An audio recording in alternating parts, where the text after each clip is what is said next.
It's the 15th of January 2011 and this is the first video diary for Sharpe's March.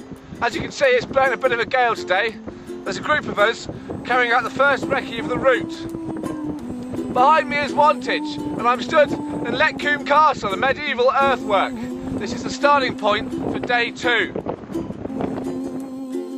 The march is broken up into 3 stages, spread over 3 days and totalling 50 miles. The main event of the march is without doubt the Napoleonic column marching from Wantage to Reading over the weekend.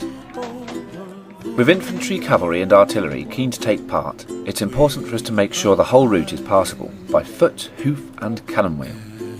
With 50 miles there's quite a lot of ground to cover, but you don't have to do the whole thing. Here's how we've broken it up into 3 stages. Days 2 and 3 are the main event days, within which the column will march 25 miles from Wantage to Reading over the weekend. Day 1 raises the stakes for those inclined to challenge themselves further. It runs from Marlborough to Wantage, a distance that equals days 2 and 3 combined. The route takes in some areas of outstanding natural beauty, including 40 miles of the Ridgeway and 10 miles of the Thames Path.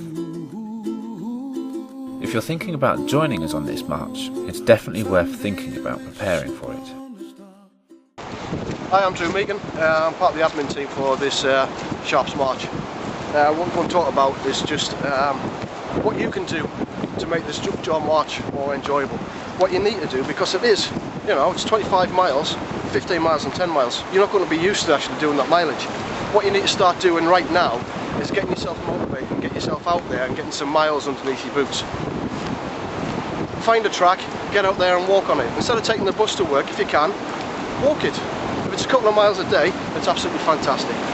And that's what you need to start thinking about now. Get yourself out there, and at the end of the day, you're going to enjoy yourself. A bit of fresh air and a bit of exercise.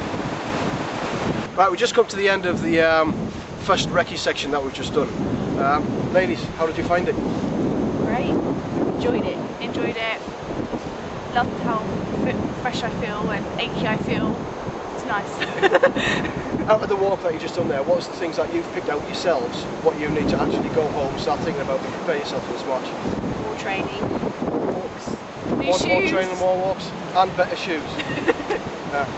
Realistically, that's the things what you've got to need to think about. Get yourself out there, like we've already talked about, and actually practice, get some training done, and get equipment that's actually going to do the job for you. If you've got poor equipment, it is going to hurt you at the end of it. But if you spend a bit of time, a bit of effort, the day, the weekend is going to be really enjoyable.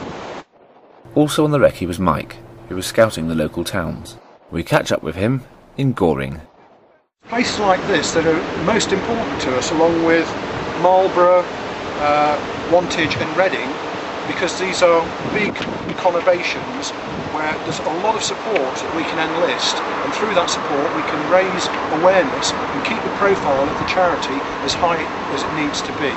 And here's Jim to wrap up the recce. So here we are at the end of the first day's recce, and we've managed to work our way along the Ridgeway, down from Wantage, down to the edge of Goring. We found the first night's and the second night's camping sites. We've now come to the point where on day 3 the route will come along the Ridgeway path on the bridge and then drop down here alongside the Thames and continue down the Thames path into Reading and ultimately onto Caversham Park, which is our final destination on Sunday the 25th of September. So, if you're interested in taking part in Sharpe's March, visit our website at www.sharpsmarch.com, where you can register for future updates. Take care.